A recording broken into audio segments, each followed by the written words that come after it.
Voy a empezar leyéndoles una cosita que dice, habitar quiere decir construir y construirnos. Los temas de la cultura en el siglo XX han girado en torno al tiempo. Ya es momento de ocuparse del espacio y de las cosas. Son palabras es un disparador que usó Peter Sloterdijk, el filósofo alemán, para inaugurar el siglo XXI, perdón, al fin del siglo XX. Vieron que estamos en el 2 décadas han transcurrido y que hay una forma de medir el espíritu de la época que la iniciaron dos mujeres, justamente, dos mujeres diseñadoras, como Eileen Gray y Charlotte Perriand, que decían que la época se manifiesta 20 años después, no antes. El Zeitgeist, el espíritu de época, no arranca junto con el siglo, sino 2 décadas después. Con esto, digo, hay como un brioso y muy efusivo momento de ocuparnos y ocuparse de las cosas, a pesar de que, bueno, por ejemplo, otro filósofo, el más leído del momento, como Byung-Chul Han, coreano-alemán, sacó hace muy poco un libro que es No cosas, ¿no? Estamos transitando un momento donde nos vamos desprendiendo, estamos viviendo en plataformas, vida online, bueno, todo lo que sabemos.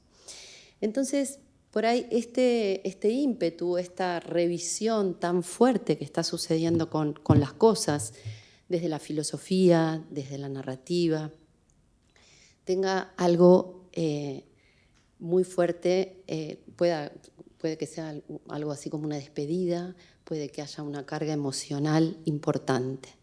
Nos parece un buen momento para revisar y esta muestra pretende un poco eso, ¿no? Revisar nuestra cultura material. Esto, a mí me gusta llamar a las cosas, a los objetos, a eso que cubre el arco en el que se desempeña el diseño. Me gusta utilizar una frase de un vanguardista proyectual local, de Gerardo Clusellas, que habla de las cosas para la vida. Me parece que define mucho mejor, inclusive, el primer intento de descripción de los alcances del diseño, que fue el de Walter Gropius, cuando se esforzaba, primeras 2 décadas, en la década del 20, del siglo XX, se esforzaba porque la gente entendiera de qué iba el diseño, ¿no? Entonces era de un avión a una cuchara. Mientras pasa esto, que la filosofía está como muy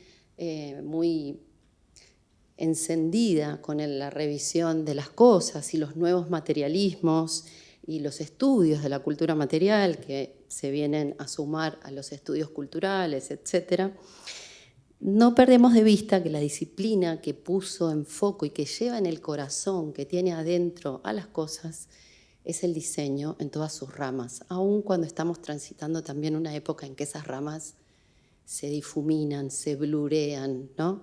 Las nuevas carreras ya no son de diseño industrial o diseño textil, son de diseño. Y bueno, el adentro, el afuera, el antes, el después, las cosas que se fueron son y serán foco de atención para el diseño. Hoy, con esta avant-première, iniciamos, como dijo Lupe, la cuenta regresiva para una inmersión en nuestra cultura material que va a arrancar el día miércoles 22, del cielo a casa. Y bueno, y quiero presentar a esta querida compañera que llegó del cielo a casa y que me estaba diciendo recién que es la primera vez, a pesar de que ella se graduó acá, en la FADU, y después se fue a estudiar, a hacer un máster en Brunel, en Londres, que es la primera vez que da una conferencia acá en el país. En el Malva. Podría leer su currículum formal, cosa que haré muy, muy brevemente, pero antes quería contarles cómo supe de ella. Eso fue por el 2004, 2005. La Embajada Británica tenía unas misiones muy, muy activas que llevaban adelante Fabiana Cabral y Alfredo Fierro en el Departamento de Trade and Investment. Hicieron un puente muy rico de intercambio entre el diseño argentino y el diseño británico. Y bueno, una de esas actividades fue una charla de Richard Seymour, que dio una charla muy, no informal, pero muy afectuosa, muy cálida, muy así como una conversación pequeña. Y ahí, como gran novedad, dijo que su estudio en Londres, que es uno de los más grandes estudios británicos y también europeos de diseño industrial, ahí dijo que estaban incorporando como gran novedad la etnografía y que la persona a cargo de ese departamento era una argentina y era Paula Zuccotti. Desde entonces yo me quedó ahí dando vueltas, empecé a estar atenta al itinerario de Paula. Les decía antes que, bueno, ella, además de ser pionera en esto de la etnografía y haber egresado de FADU, hizo un máster en diseño, estrategia e innovación en Brunel. Es profesora del Royal College of Art y de la Universidad Austral, acá en Argentina. En 2012 creó su consultora, que se llama The Overworld, una consultora independiente que hasta hoy conduce.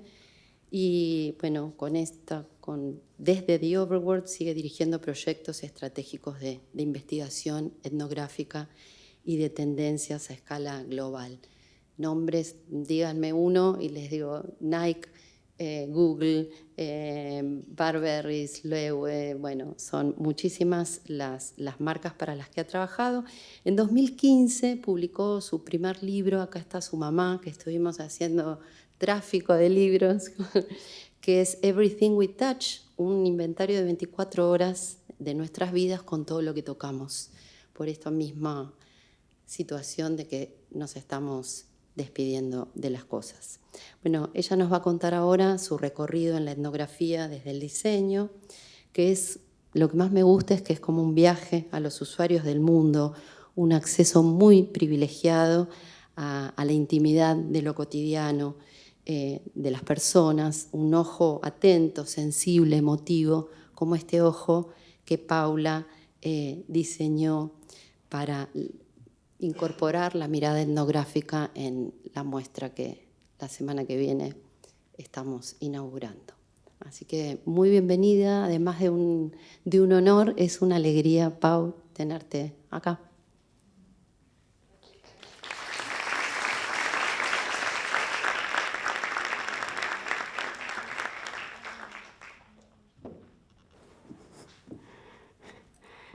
Hola, gracias Caro por esa hermosa introducción y a Lupe. Y bueno, gracias a Malva por haberme invitado. Es verdad, con Caro siempre decíamos, yo me voy a sentir del cielo a casa cuando viaje a Argentina para la muestra. Así que es un placer estar en casa. Y bueno, y hoy un montón de emociones, porque no solo les estoy hablando, estoy compartiendo un montón de cosas de mi vida, de mi carrera, pero también encontrándome con muchas caras que hace tiempo que no veo. Entonces de repente estoy mirando a todos y aparece mi primo, mis hermanos, mis amigos, mis compañeros, gente que conozco virtualmente, María Sánchez, con quien trabajo en la Universidad Austral. Empezamos a trabajar juntas desde la pandemia, nos vimos siempre virtualmente y es la primera vez que nos vemos en persona. Nati, que está ahí. Bueno, arrancamos. Muchas gracias. Lo que les quería contar hoy, les voy a hablar por unos 45 minutos, en el medio les voy a mostrar un corto de 10 y después vamos a charlar con Caro. Diseño, etnografía y creo que me queda muy alto. Soy muy chiquita para este atril, me voy a ir moviendo. Bueno, diseño, etnografía y objetos cotidianos. Primero vamos a volver una para atrás. Primero les quería decir que la primera parte me voy a dedicar al diseño y a la etnografía y luego más a los objetos cotidianos. Y lo que quiero hacer con la primera parte de la presentación es transmitirle a ustedes cómo yo veo las cosas y cómo yo pienso cuando pienso en el diseño y en la etnografía. Y luego hablaremos de los objetos cotidianos. Bueno, la primera pregunta que les voy a hacer a ustedes es ¿qué ven? Muy bien. Esto es lo que ve un nene de 7 años. Una laptop que imprime mientras escribís y no la tenés que enchufar. Y aquí, obviamente, estamos viendo un teléfono celular pero en realidad, si lo vemos de otra manera, es la cámara de fotos más popular del momento. Y después, cuando les muestro la cámara de fotos más popular, no, cuando les muestro una cámara de fotos de verdad, como la conocemos, es la cámara de video más popular del momento. Y luego, acá algo que pasó muy interesante es, en el año 2013, yo estaba haciendo un proyecto para LG y se agotaron las consolas de videojuegos, tanto de Xbox como de PlayStation. Y todos los medios escribían, ¿qué está pasando? Que se agotaron las consolas de videojuegos, de repentemente la gente está mucho más lúdica, todos vamos a jugar más, y eso era lo que todos hablaban. En realidad, desde los estudios etnográficos, lo que nos dimos cuenta era para qué la gente lo estaba comprando. La gente estaba comprando estas consolas para poder ver Netflix en la tele, porque tenían la pantalla gigante y para no comprarse una Smart TV para que tenga internet, te comprabas uno de estos dispositivos por $200, $300 y transformabas tu TV para ver Netflix. Entonces, lo interesante de esto es pensar en los objetos no solo con lo que son y cómo los llamamos, pero en la conducta y para qué realmente lo utilizamos. Este está inspirado por mi mamá. Para todos es un teléfono fijo, un teléfono de línea, ya muchos casi ya no los vemos. Para mi mamá es el buscador de iPhone. Ella vive sola y usa el teléfono cuando no encuentra su iPhone. Entonces, yo pienso, en los momentos cuando yo era chica, la gente esperaba que Entel venga a ponerle el teléfono a la casa, como un producto que era tan importante y tan de nuestras vidas, ya hoy en día es casi totalmente obsoleto. El uso ya no está como era. Y no aplica solamente a las cosas esta mirada, no sé si se puede leer bien el texto. Esta es una foto, mi hija ahora tiene 16, pero es una foto y una publicación de cuando ella tenía 8 años. Fuimos al Vaticano, subimos los 300 pisos por escalera. Cuando llegamos a la parte de arriba, yo saco esa foto y mi hija me pregunta por qué saco fotos de cosas que puedo encontrar en internet. Entonces, esa mirada también, esas miradas me inspiran, cuando aparecen preguntas diferentes a cosas cotidianas que no pensamos. Y cuando pienso en gente como los de la edad de mi hija, que hoy en día usan Snapchat y TikTok, no comparten nada que se puede encontrar en internet. Todo lo que comparten son cosas de ellos, de situaciones, de cómo ellos viven un momento en particular. No van a encontrar ni el Parque Güell, ni la Torre Eiffel, ni un paisaje en esas fotografías que se comparten ahora. Y también aplica todo a los sonidos, a todas las cosas de la vida. Esa es la puerta de mi casa, en Wimbledon, en Londres, donde vivo. Y ese es el sonido de la puerta, knock, knock. Durante la pandemia, en mi casa, ese sonido se transformó en otra cosa. Cada vez que sonaba la puerta así, mis hijos gritaban, Amazon, que venía a traernos algo. Entonces también son sonidos que cambian, son qué quieren decir las cosas. Y habla de una época en donde ya no nos visitaba nadie y todo lo que llegaba por Amazon. Pero muy sabiamente mi hijo me dijo, cuando termine la pandemia, Amazon te va a volver loca. Y le dije, ¿por qué? Le digo, ¿por qué me va a volver loca? Y porque te va a seguir a todos lados donde estés. Y le digo, ¿cómo me va a seguir? Me dice, si todos los pedidos los haces con el teléfono. Entonces, inmediatamente su mente pensaba que Amazon iba a venir a donde estuviera mi teléfono, que no está mal la idea, pero es una manera muy interesante de pensar las cosas y cómo piensan los chicos con el referente que tienen ellos es muy útil para nosotros para pensar en el futuro. Y esta última la muestro para pensar en las cosas que a veces tomamos como dadas, pero tenemos que indagar mucho más, particularmente desde el diseño y desde la investigación. Esta es la cuenta, ya esta captura de pantalla es más vieja, la cuenta de Netflix de mi casa. Paula, Santo, mi hijo, Lola, mi hija, Mike, mi marido, que está ahí, y acá está Riz. Riz es el mejor amigo de mi hijo. Entonces, yo nunca entendí por qué Riz tenía un perfil en la cuenta de Netflix de mi casa, pero le pregunté a mi hijo por qué era eso y me dijo, claro, porque cuando Riz viene yo lo dejo que él se loguee en Netflix y que pueda ver cosas logueándose como él. Bueno, y eso mi hija me ayudó a descubrir que esa no era la razón. Él usaba el perfil de Riz para mirar las cosas que no quería que nosotros veamos que miraba. Entonces, acá está lo que miraba cuando miraba como santo, esto es lo que miraba mi hija, pero a él le encantaba ver las cosas que miraba Lola, pero no lo quería confesar. Entonces, para mirarlo solo, se metía en el perfil de Riz para hacer esas cosas. ¿Qué nos está diciendo esto? Para Netflix somos una familia de 5, con algún algoritmo y algunos gustos determinados. En la vida real estas son las conductas, es como hacemos las cosas y a veces no pensamos en esto.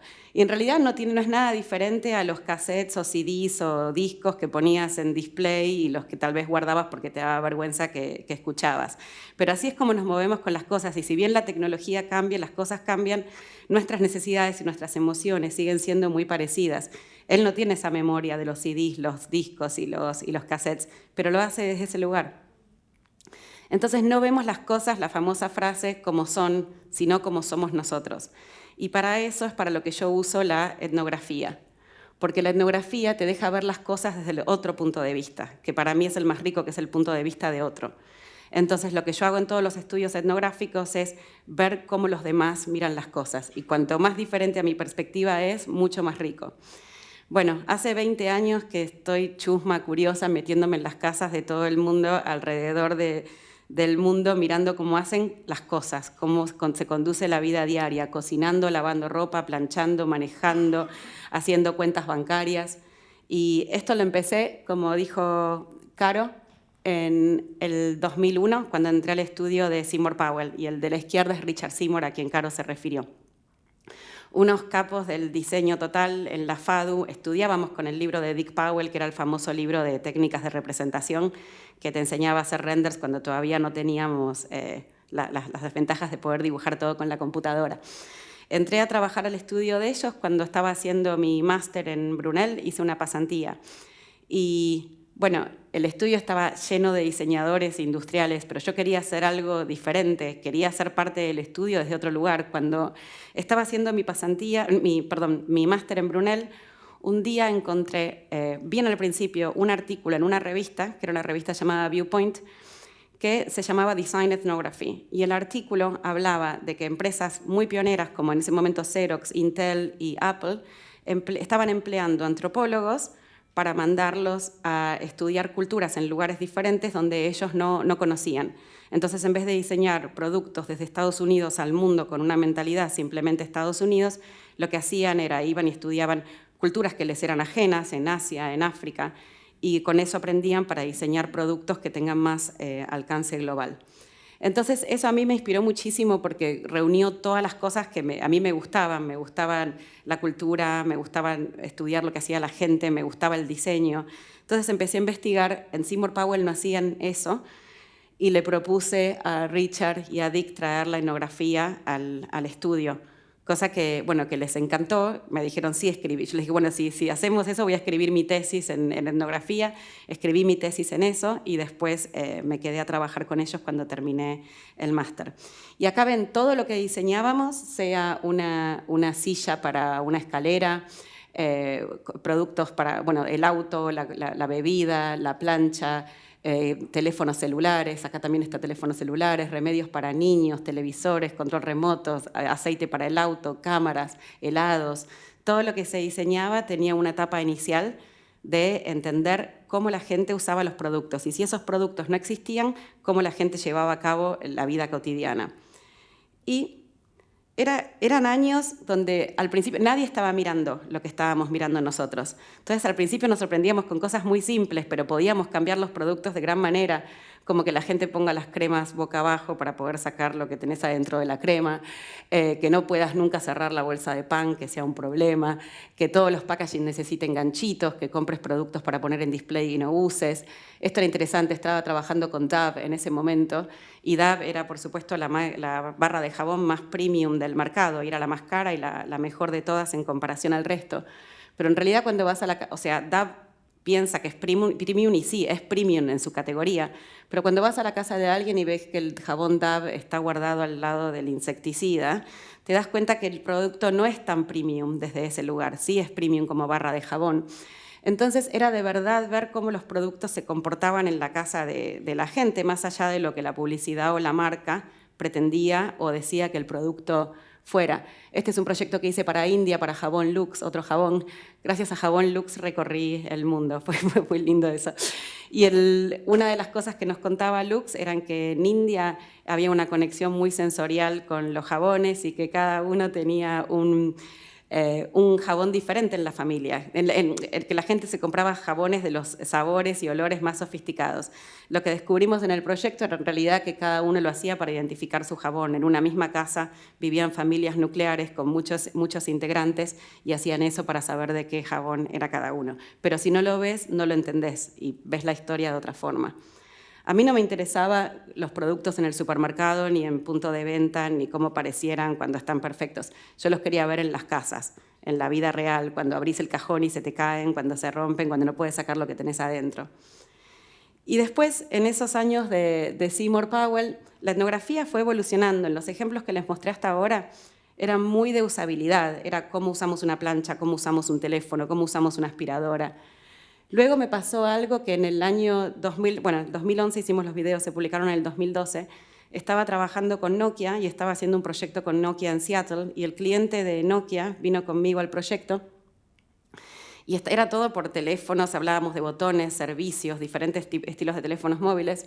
Y el cliente se entusiasmó muchísimo, no tanto ya con el insight de lo que iba a salir del teléfono, sino con el hecho de que yo estaba hablando con gente normal en sus casas, teniendo entrevistas súper íntimas de uso de productos y de sensaciones y de emociones, y dijo, vamos a hacer otra cosa. El proyecto que viene vamos a dejar de lado el teléfono por un segundo, el diseño del teléfono, pero vamos a hacer publicidades. Quiero que estas historias, estas conversaciones que estás teniendo con la gente sean una plataforma para dialogar. Entonces, bueno, de pasar, como les mostré, la estética de los videos que les mostré en la slide anterior, eran como hasta eran hechos con cassettes, pero era una estética como de cámara oculta también. La etnografía no era una cosa que era pública, porque no se publicaba, porque tenía que ver con la gente y también tenía que ver con las ideas que ese cliente tuviese a futuro. Entonces de eso no se hablaba. Entonces esta fue la primera vez que yo pude empezar a mostrar mi trabajo desde otro lugar. Estos videos que hicimos para Nokia en Buenos Aires y en Los Ángeles, ahí habíamos subido de nivel y el cliente me había dado un camarógrafo para trabajar y que no sea yo la que tuviese que filmar y alguien filmara mejor. Después de esto, cuando terminan estos videos, la idea acá era explorar el concepto de aventura. Entonces lo que explorábamos en estos videos es qué significa vivir la aventura en Buenos Aires o en Los Ángeles.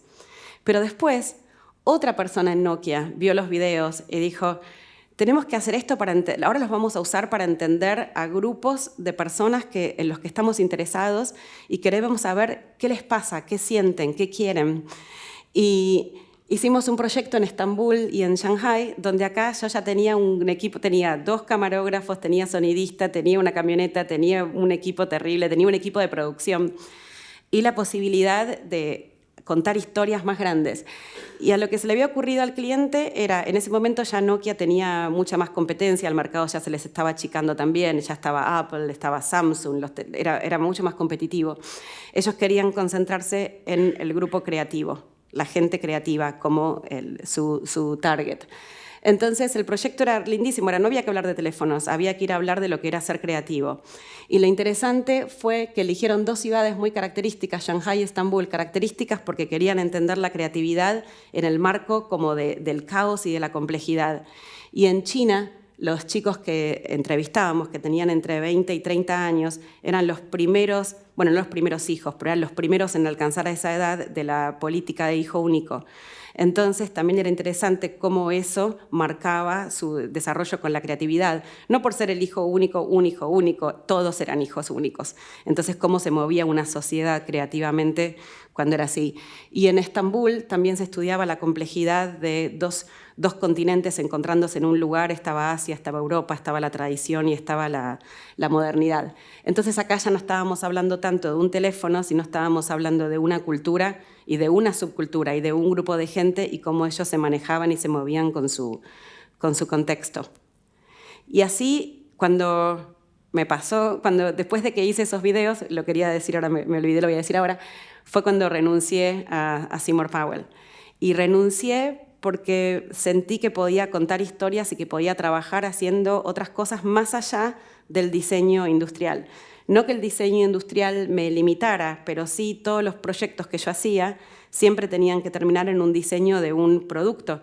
Pero cuando vi que podía usar la misma mirada, la misma metodología, la misma manera de contar historias, más allá del diseño de productos y de poder contar historias visualmente de esa forma, me entusiasmé mucho con esa posibilidad.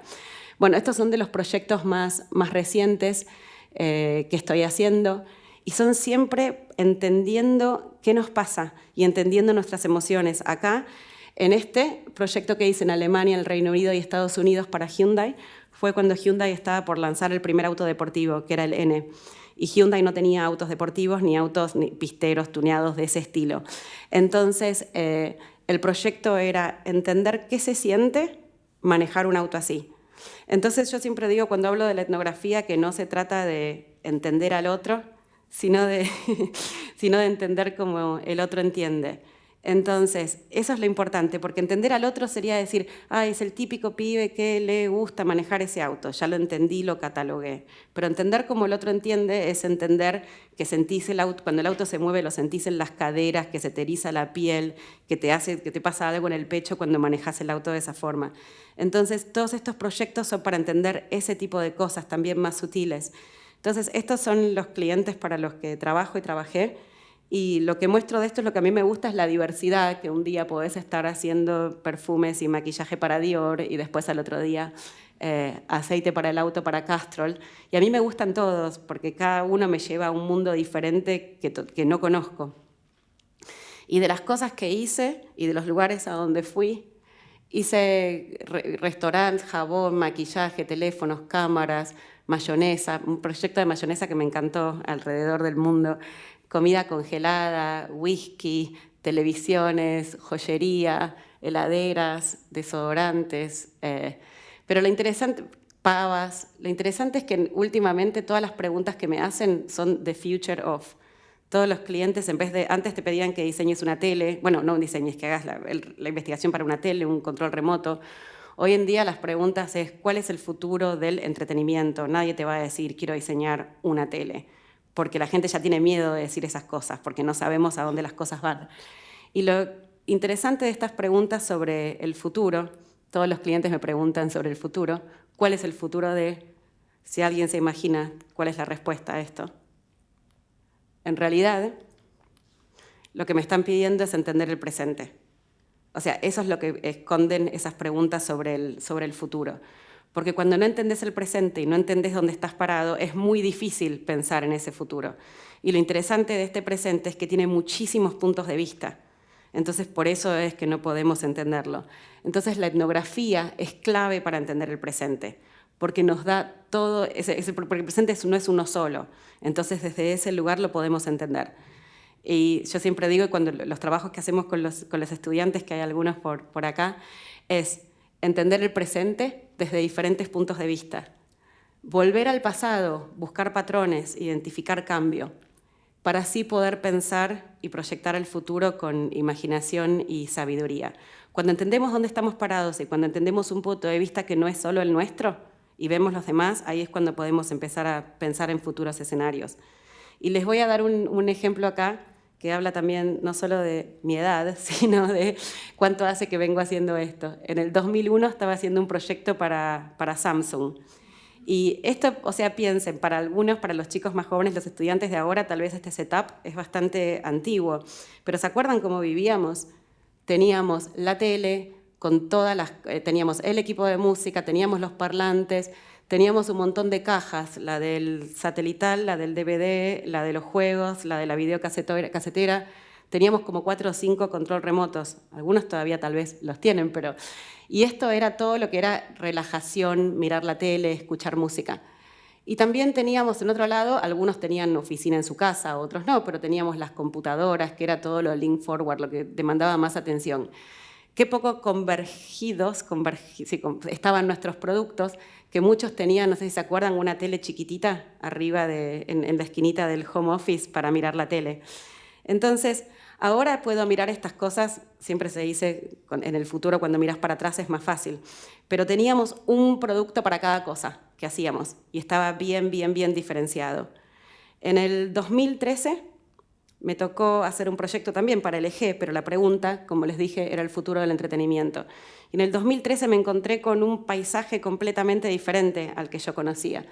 Teníamos estos dispositivos con los cuales hacíamos todo. Con la tele, con la compu, con el teléfono o con el tablet podíamos acceder exactamente al mismo contenido y en cualquier lugar de la casa. Y cuando yo digo identificar cambios y buscar los patrones y qué pasó, no sé si se acuerdan, pero el gran lío se armó el día que Internet se metió en nuestros televisores y que nuestros televisores se metieron en nuestras computadoras. Está muy simplificado. Pero ese día es en el que se cruzó todo. Y ahí nos empezamos a adaptar, pero también nos encontrábamos en situaciones como para usar la tele, era tan interactiva que con el control remoto no podríamos hacer nada, como que las querés romper cuando querés hacer algo con eso, o deletrear un nombre de una película con el control remoto. Y después nos tirábamos a ver la cama con una laptop con un teclado que nos sobraba. Bueno, me estoy acercando al corto que les quería mostrar, y después seguimos hablando de objetos cotidianos. ¿Qué pasa desde lo que hacemos nosotros, desde la investigación y desde los usos? Cuando veo a alguien usando cualquiera de estos productos, ¿pueden imaginarse lo que puede pasar del otro lado? ¿Cuál es la conducta? Es cualquier cosa, no cualquier cosa de cualquier cosa, es ínfima, puede ser shopping, estudiando, trabajando, teniendo una conversación, peleándote con alguien, haciendo cuentas bancarias. Lo que pasa a estos productos puede ser así. En cambio, cuando veo uno de los productos, perdón, no sé por qué pasó, perdón. Cuando veo estos productos, entiendo perfectamente lo que está pasando. Zapatillas, o bueno, una cámara acá tal vez, una batidora, un trípode, herramientas de trabajo, una aspiradora. Entonces lo que pasa, esto me empezó con los años de hacer etnografía, empecé a tener una retrospección donde me pregunté, todo lo que sabemos de civilizaciones pasadas lo sabemos por los objetos que encontramos. Y esos objetos nos enseñaron, me estoy adelantando a mis slides, esos objetos nos enseñaron sobre ellos, cómo vivían, cómo comían, cómo se expresaban. Y tenemos esos objetos como herramientas que nos ayudan a entenderlos. Entonces me pregunté, como una pregunta así inocente, ¿no? ¿Qué pasaría si alguien en el futuro nos tiene que entender a nosotros por los objetos que usamos hoy? ¿Qué cosas esos objetos le contarían y qué cosas no? Y ahí otra cosa que me pasó, ese es punto número 1, que me empecé a dar cuenta que los objetos cambiaban y yo los quería conservar, quería crear una cápsula de los objetos que nos estaban desapareciendo. Lo que me pasó, número 2, es que también tenía una especie de fatiga de ver el mundo desde el punto de vista de un producto y de una marca. A esta chica la fui a entrevistar a su casa en Tokio para DAB en el 2005 y me pasaba que era sobre cómo una mujer se preparaba para salir, ¿no? Tenía todos estos productos aquí y de repente yo ya no entendía todo lo que estaba haciendo porque tenía tantas capas de cremas y de cosas que le dije, quiero que me hagas una fila de todos los productos, así entiendo lo que estás haciendo. Entonces me hizo esa fila que es precursor a lo que es mi libro Everything We Touch. Pero en esta fila, lo que yo veía nada más era una porción de su vida. Y después me quedaba pensando, ¿pero qué hace? ¿Qué come? ¿Qué hace? ¿Cuál es su hobby? ¿Cómo trabaja? ¿Cuáles son esos objetos? Entonces quise empezar a ver el mundo sin ese filtro, pero el mundo totalmente como sos. Un doctor, un niño, una niña, no tener más ese filtro ni de marca ni de producto. Entonces, paralelamente, tengo esta investigación mía que empezó con Everything We Touch, donde se me ocurrió la idea de fotografiar todo lo que la gente toca en un día, desde el momento que se levanta hasta que se va a dormir, y lo empecé a hacer en un espacio verdadero, bueno, como este lugar de acá, de 4 metros por 2,70 metros de alto, donde dije, para conservar una cápsula del tiempo y para poder ver a todos como son, sin filtro, quiero fotografiarlos así. En 2005 esas fotos, ahora les voy a mostrar un video, se publicaron en mi libro Everything We Touch, que salió en inglés y en chino. Y a esta altura el libro se publicó en el 2015, pero desde ese momento seguí haciendo fotos. Entonces ahora tengo 100, cuando hice el libro tenía 60. Y estas son todas las ciudades a las que llegué fotografiando la huella física de las personas. Y ahora que está acá, lo acabo de republicar como un coffee table book con todas esas fotografías. Bueno, la persona más joven que fotografié, el bebé, Arlo, de 1 mes, y el papetero, la más grande, el titiritero en Shanghai, Liu. Y les voy a mostrar el corto que habla de Everything We Touch y de Future Archaeology. Y seguimos. What if you made a note of everything that you touch in one day? What if I then borrow all those objects, lay them in chronological order, and take a single photo of them? What would that photo say about you, your life, and about our society? Future Archaeology is a wider project that spins off from my first book, Everything We Touch. The premise of Everything We Touch is, can we make sense of someone just by looking at all the objects that they touch in one day, and let their physical footprint tell me their story? I am Paula Zuccotti. I am an industrial designer, ethnographer, and trends forecaster. As an industrial designer, I work with objects and systems. As an ethnographer, I always immerse myself in the life of others. As a trends forecaster, I anticipate and predict change. I see objects as clues, as storytellers that reveal insights into how we live our daily lives. When you just look at the artifacts of somebody's life, it is very much what an archaeologist does, right? I mean, they dig up stuff, and just from a shard of pottery, they could sometimes tell a lot about the civilization that lived. From a cowboy in Tucson, Arizona, to a nun in Madrid, to a 1-month-old baby in London, and a 71-year-old puppeteer in Shanghai, I travel the world photographing the physical footprint of friends and complete strangers, observing behaviors, emotions, interactions, to understand how we do things and how we feel.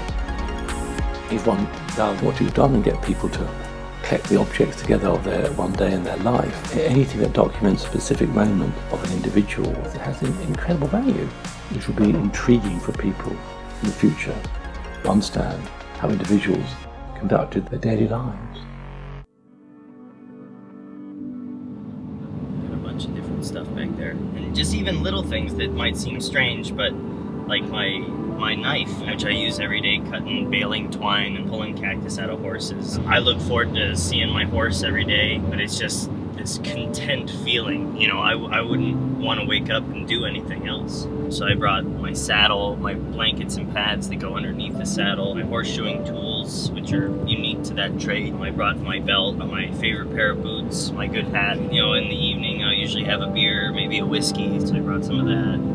It'd be cool kind of seeing it all laid out and like, man, you know, just seeing how much you touch, but this will be amazing in, you know, 10 years, 20 years. When I look back, I go, oh my goodness, I remember that hat, you know? It's kind of a reminder of how lucky I am.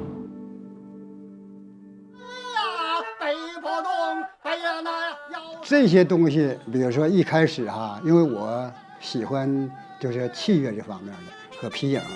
但是这些东西是最一开始，就是做一件留一件，慢慢的增加积累，一直到现在这么多。这些东西呢，都是我自己亲手做的。自己亲手做这个东西和他这个感情一看着都非常可亲。你比如说，那个我做那个老虎那刻刀，他给我拿着那个灯得照着，那得。 不能差了，所以看着这些东西，就觉得像自己的孩子那样的亲切的。 It's cool what people choose to surround themselves with, like what is appealing to their eye. Like sure, they're only just objects, but collectively they paint such a picture, and it's interesting to wonder how other people will perceive that. It's neat. That's a whole day. Unlike presenting a selection of items that we believe are most representative of us, the objects of daily use come together as a very good X-ray of who we are, not in our imagination, but in the present, by definition of revealing what we actually do. For start, these objects are a mirror of daily life, routines, jobs, hobbies, relationships, but more importantly, of our values, circumstances, moods, and beliefs, through choices or lack of, made from aesthetics, brands, care, ethics, and affordability, to the food we eat, the books we read, and the things we need. It's the fact that it's all at once. You just go, there it is. It gives you a perspective that you'd never normally get. You never see life that way. This is the longest relationship that I had, 15 years. So this sums up everything, pretty much what I do every single day.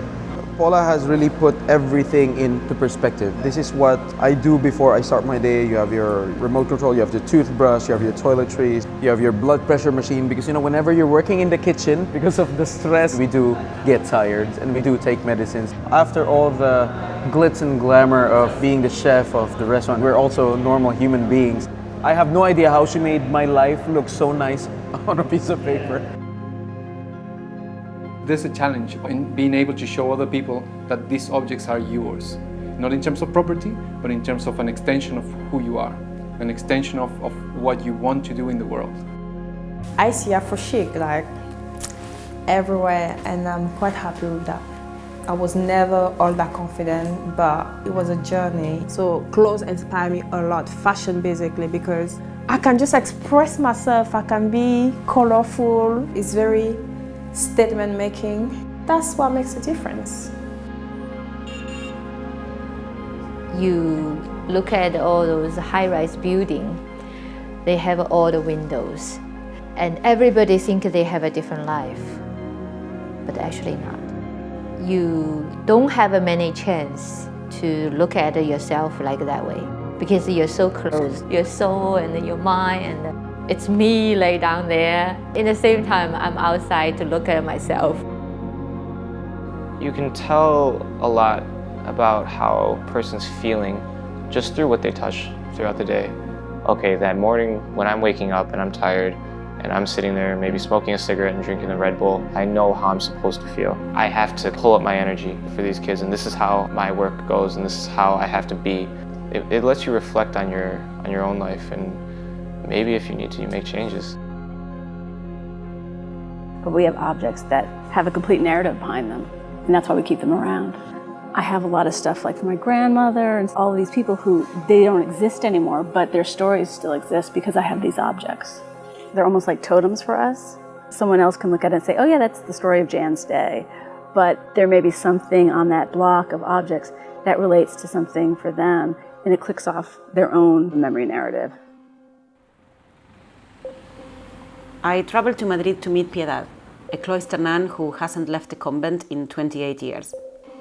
I expected to leave her place with a bag of everyday essentials such as a teacup, comb, toothbrush, pens, as I deemed her holy habits, rosary and Bible too sacred to be shared. As we converse through the bars, she hands me over a small bag of belongings. Piedad, where is the rest? I ask. I can't, it's too sacred, she responded. This photograph needs to be observed as a negative. What is too sacred is actually what is not here.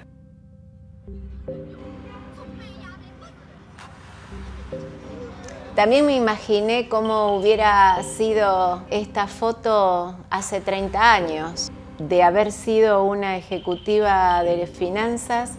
Cuando me retiré decidí dedicarme a hacer crecer mi vida espiritual. Me volqué al Reiki, a la astrología, investigar y rescatar los conocimientos de las comunidades aborígenes. Todo eso me llevó a cambiar mi estilo de vida. Incorporé objetos que nunca antes había tocado. Objetos que en esa época seguramente los tenía adentro mío, pero que todavía no habían tomado forma.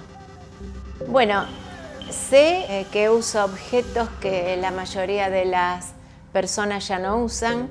El despertador, la radio, tengo también teléfono de línea. Yo me relajo poniendo un CD para trabajar.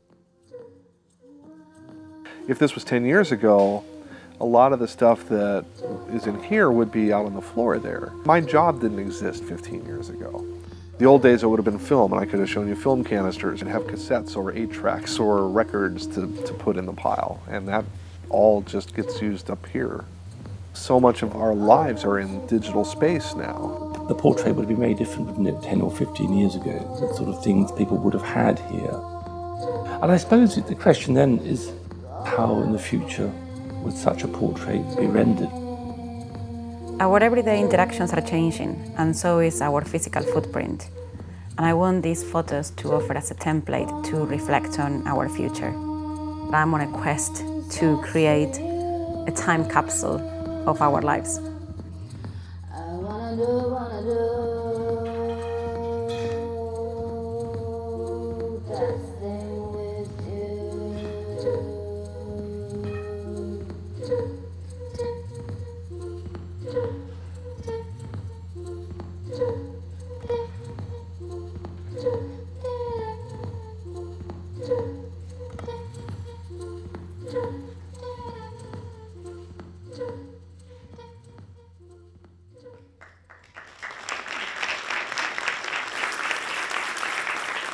Gracias.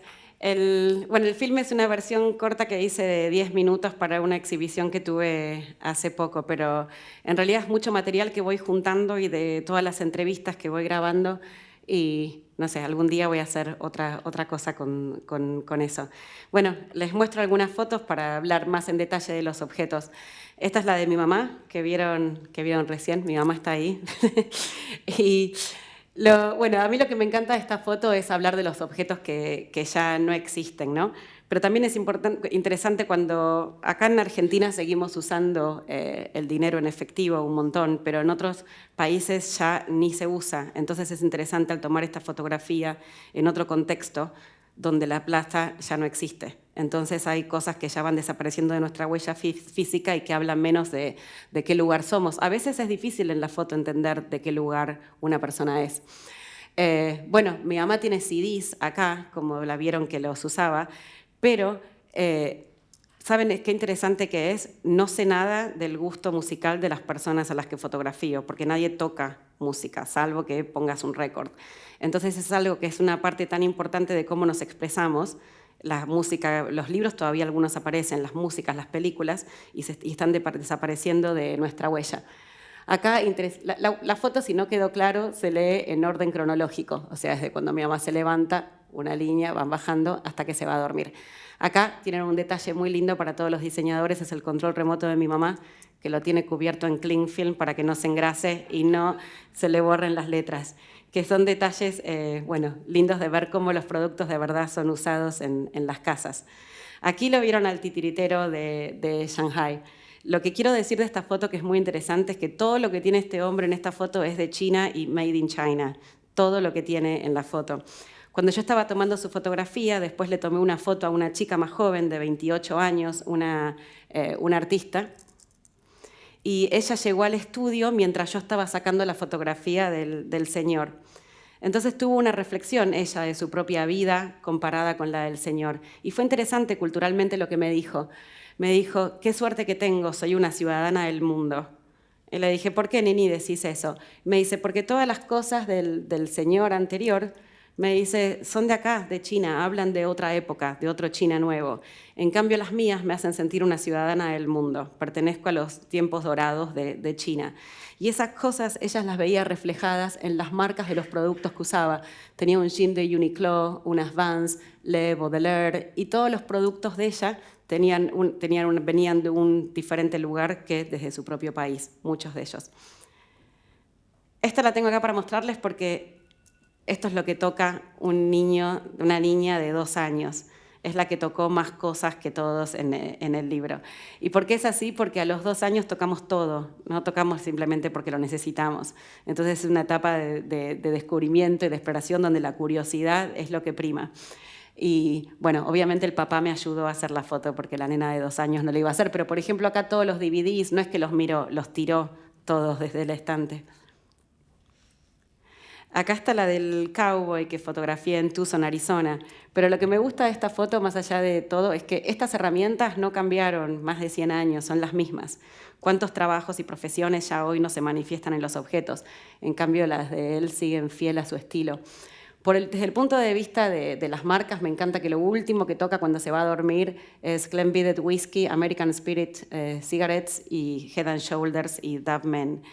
O sea, cuando las marcas piensan en las marcas mismas, cuando ellos piensan, uno se imagina el Head and Shoulders en el supermercado, en el estante, al lado del Pantene.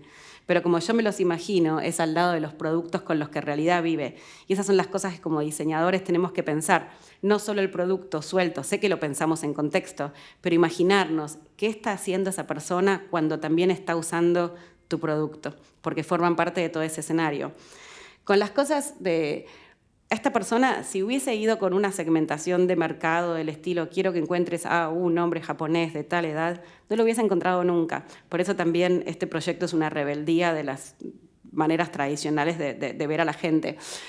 Este chico se llama Itaro, tiene 32 años, es en Tokio y es un geisha hombre. Y lo interesante que descubrí entrevistándolo a él, que los geishas originalmente eran hombres, después fueron mujeres, pero originalmente era un trabajo de hombre.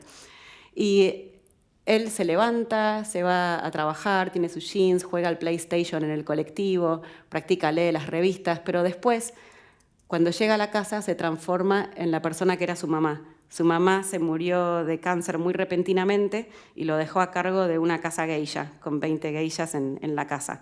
Y él se tuvo que hacer cargo de la casa de su mamá y su vida está completamente dividida en dos franjas, en quién es en un momento y quién es en otro. Acá les pido que adivinen la edad de esta persona. Mis alumnas de Austral se acuerdan. Ok, se los digo, 13. Pero es una chica en Seattle. Pero también, ¿saben cómo nos hubiésemos dado cuenta? Por las cosas que tiene. Empieza el día, tiene el corpiño, el teléfono, el maquillaje, la planchita de pelo. Después se va al colegio, que está en un Starbucks, come unas donuts, tiene cosas del colegio. Esta es una campera del chico que le gusta, que le prestó porque tenía frío y me la trajo toda orgullosa como parte del día. Los Doritos, bueno, la cámara, pero se va a dormir con el pijama de Sesame Street y con el Piglet y la mantita. Entonces, si hubiese sacado una foto de ella 5 años antes, me hubiese encontrado muchas cosas más así. Si la hubiese sacado 5 años después, me hubiese encontrado muchas cosas así. Es lindo cómo los objetos también marcan un momento clave en nuestra vida y como contó mi mamá también, cómo los objetos de ella cambiaron completamente con el largo de los años. Bueno, estoy en las últimas. Esta es de una chica, Claire, que es una directora de cine en Los Ángeles. Yo a Claire la conocía y la conocía a ella vestida, ¿no? A mí me encantaba la onda que tenía Claire, las cosas que usaba, los colores. Y yo me preguntaba, ¿Claire también tendrá el repasador lindo? ¿No? Porque era tipo las cosas, lo que yo le veía. Y la verdad que sí.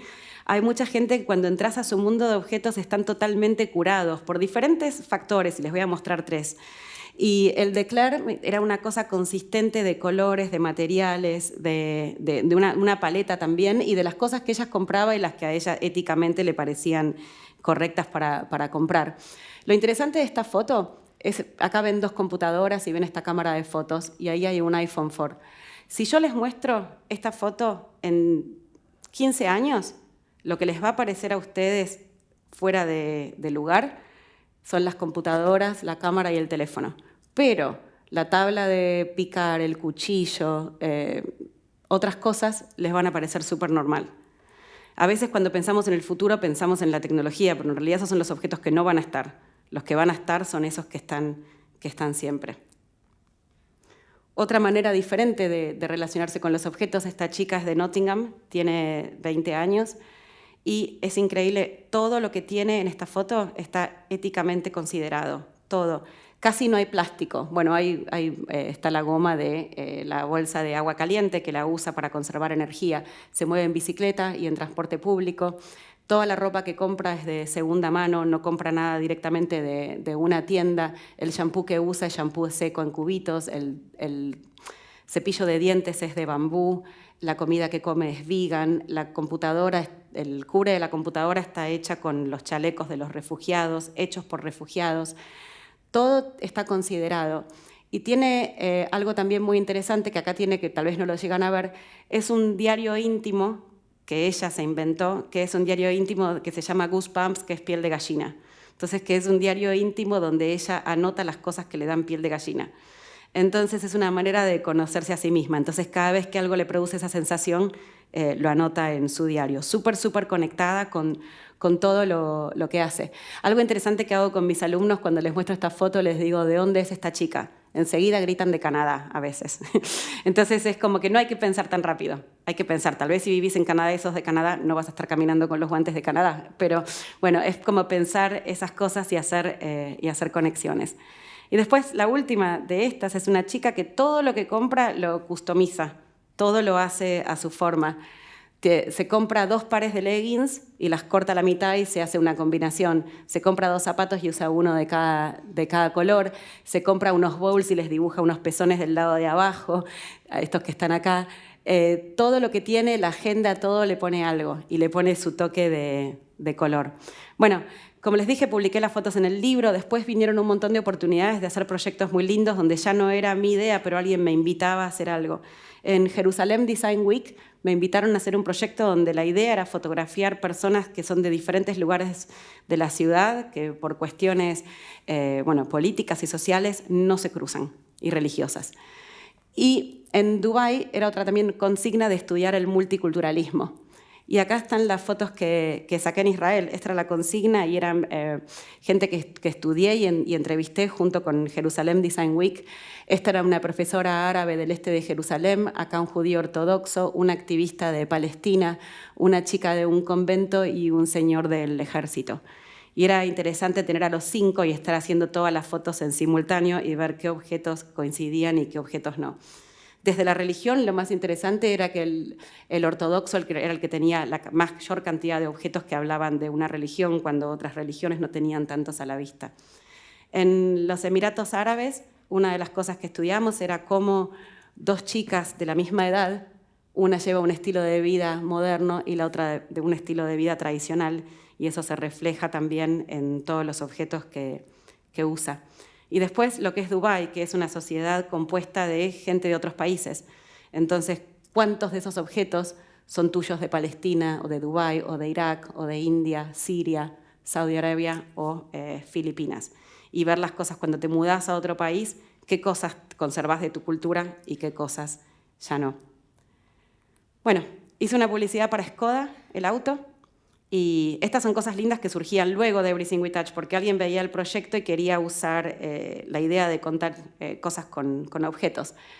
Acá la idea era entrevistar, primero me dieron un auto por un mes, un auto Skoda verde loro, para que viaje por el país conociendo a los conductores verdaderos de los autos Skoda. Y este es el auto verdadero de esta familia, y era un proyecto para hablar de la versatilidad del auto, contar cuáles eran los típicos objetos que pasarían por el baúl del auto de esas personas. Entonces, en esta familia de Escocia se reflejaban los hobbies, las cosas que hacían ellos, el papá como doctor, los chicos, los perros, los caballos. Y la publicidad, era una publicidad no la voy a pasar porque era una publicidad y campaña de vía pública hablando del auto. Después, otra idea que surgió de eso es un proyecto que hice para Lloyds Bank, donde en una galería en Londres hicimos un proyecto que a Lloyds Bank se le ocurrió hacer el formato Everything We Touch, pero muy loco, para hacer el resumen de cuenta bancario.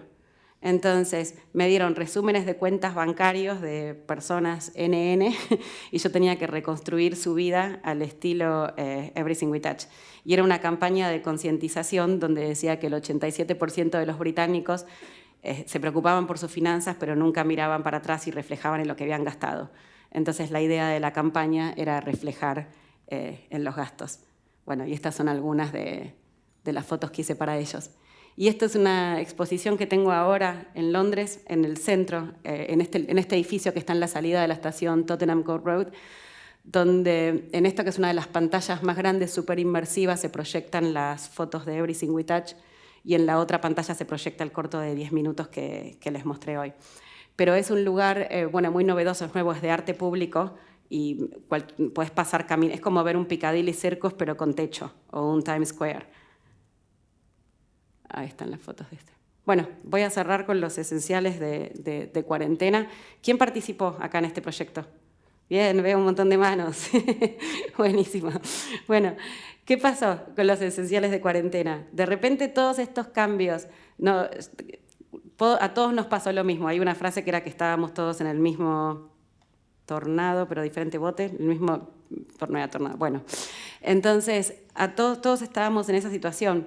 Yo me di cuenta que primero yo quería meterme en las casas de la gente a ver qué estaban haciendo, porque era lo que hacía siempre y no podía ni viajar ni entrar a la casa de nadie, menos tocarle sus objetos a otra persona. ¿Se imaginan en tiempos de COVID tocar las cosas de otro? Y una de las cosas que se me ocurrió era decir, bueno, tal vez puedo ver qué le está pasando a los demás, porque a mí lo que me está pasando es que mis objetos cambiaron completamente. de estar viajando, de tener cámaras, de fotos, de llevar shampoo chiquitito y acondicionador, de tener una vida de salir, como nos pasó a todos. De repente me di cuenta que estaba en casa todo el día y que los objetos esenciales míos habían cambiado. Entonces puse la consigna en Instagram a ver qué le pasaba a la gente. Y tenía 2 hashtags, uno en español y uno en inglés. Bueno, el motor de esta consigna es Vero Mercer, que está acá, amiga y colega, que fue ella quien creyó en el proyecto de entrada y que lo compartió con todas las universidades. Fue una campaña increíble, no campaña, porque no fue una campaña, digo campaña de movimiento, de movilización increíble. Participaron 19 universidades, 16 universidades argentinas, nacionales y privadas. Y lo que pasaba era que de repente se empezó a formar comunidad entre gente que ponía el hashtag de la consigna. Y cuando decíamos de compartir esenciales, no era el cepillo de dientes, porque el cepillo de dientes siempre fue esencial. Eran las cosas que de repente, en este momento de crisis, de pandemia, de reflexión, uno consideraba esencial. Entonces todos tenían que presentar la foto con la definición de las 15 cosas y explicar el porqué. Bueno, de a poco fuimos buscando todos los hashtags y encontrando a todas las personas que pusieron una foto y con los docentes de las universidades que me las compartían. Armamos este archivo, que es una arqueología al futuro de una pandemia global, donde hay 53 países y más de 1000 fotos. La mayoría gana Argentina, tenemos muchas más que otro país. Más de 1000 fotos y cliqueas en cada país y te cuenta qué está pasando y cómo en cada lugar se vivió la pandemia. Esta es una de un doctor en Londres y el doctor tenía sus objetos esenciales, pero claro, trabajaba en la guardia de COVID, pero además volvía a la casa, jugaba con la nena, se comía unos noodles, algo así rápido, y tenía la botella de gin, que era lo que necesitaba para sacarse la guardia y de encima del hospital. Y es increíble cómo todas estas fotos muestran esa compensación. Estamos haciendo esto, pero también necesitamos lo otro para regular, calibrar. Estas fotos de estos estudiantes de Houston, Downtown University, que me mandaron, me llamó mucho la atención que tenían los videojuegos. Bueno, y también tenían las pastillas de melatonina para regular el sueño, porque se pasaban toda la noche jugando y no podían dormir al horario normal y necesitaban eso para seguir adelante con su carrera. Esta foto de Chris en Portland, en Estados Unidos, me encanta como una imagen así, sería el póster de la pandemia. Tiene las cosas típicas, tiene la máquina de coser, que todos sacamos la máquina de coser afuera para empezar a coser, tiene la batidora y las cosas para hacer pan en casa, cerveza que ya no compraba de marca, sino que compraba cerveza local, la mantita del confort, el 70% etanol, los parlantes, la pistola de calor porque todo se arreglaba, uno lo arreglaba todo en casa, y tiene los juguetes de los chicos porque mientras trabajaba tenía que jugar, y la campanita esta que era un símbolo de que en Estados Unidos a las 7 de la tarde, en Inglaterra se aplaudía, se salía a celebrar a los trabajadores esenciales.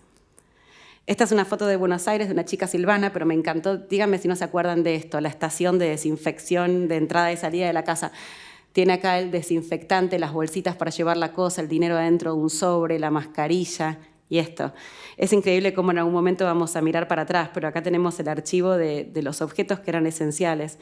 Este chico Martín de Santa Fe cerró el gimnasio y se hizo sus pesas. Y me encanta esta foto porque habla de ese estado de sobrevivencia y de salir adelante. Acá Joaquim de Nigeria, una de las cosas que más afectó al país fue que las iglesias estén cerradas. Entonces la iglesia se pasó al Facebook, ni siquiera al Zoom, al Facebook, y la Biblia aparece en todas las fotos que tengo de Nigeria, particularmente como una parte esencial de pasar el rezo a la casa. En Filipinas, lo que le pasó a los filipinos que sufrieron un montón es que le cerraron los lugares de karaoke. Entonces, al cerrar los lugares del karaoke, el karaoke se mudó al Zoom.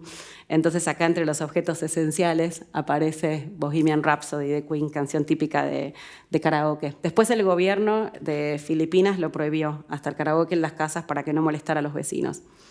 En Sudáfrica lo que más les dolió es que no vendían alcohol ni cigarrillos, entonces el tráfico de alcohol y cigarrillos era la parte más fuerte, entonces aparecen acá como los objetos que podía conseguir, que eran re difíciles de conseguir. Acá tenemos a Mary, que está acá sentada. Mary en su casa hicieron esta foto preciosa. Mary, Gonzalo y Ramiro, el hijo de Gonzalo, viviendo los tres juntos, compartían el sillón, pero cada uno tenía sus objetos esenciales. Y era el momento en que los tres juntos estaban ahí. Voy a pasar. Esta chica me encantó de Natiemu, de Nairobi, tenía todas las cosas y aparecen tantos sex toys en las fotos sin ningún pudor. Me parece, no solo, no es que me asombra el uso, me asombra que la gente podía compartir las cosas tan libremente. Hay pastillas y remedios de medicación, hay un montón de cosas que tal vez la gente se iba a sentir más incómoda de compartir, pero en la pandemia compartíamos todo, nos sentíamos así. Esta chica de Ecuador tiene el tambor chamánico, el agua de Florida, y sus cosas para rezar. Yo siempre pienso en los deseos y en los miedos. ¿Cuáles son los objetos con los que cada cultura refleja esas cosas? Bueno, vamos a pasar a la charla. Muchas gracias.